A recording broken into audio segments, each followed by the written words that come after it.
Suami tidak pulang semalaman. Wanita ini pergi ke rumah temannya untuk curhat. Namun tidak dia duga, pada saat ini suami berada di rumah temannya. Mendengar Jen tidak henti-hentinya menekan bel. Keduanya panik. Dalam kepanikan, dia menyuruh David bersembunyi di dalam lemari.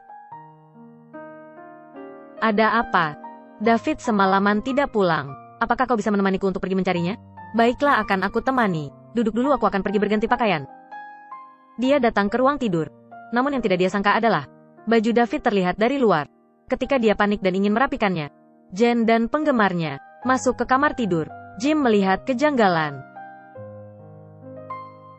Di sini sepertinya ada kecoa. Kebetulan di sini ada obat pembasmi serangga.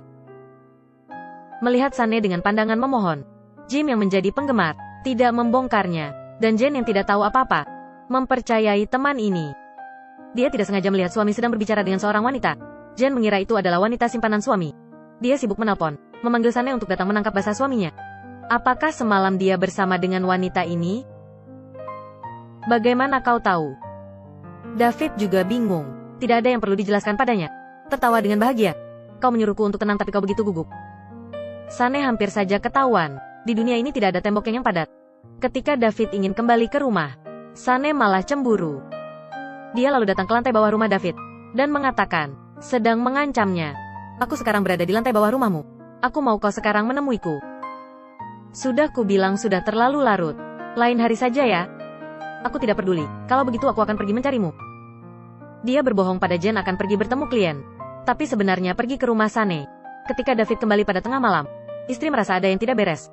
Mengapa kau memakai sandal? Bukankah ini sepasang? Sepatu ini bukan milik kita. Sepatu ini kubawa dari rumah.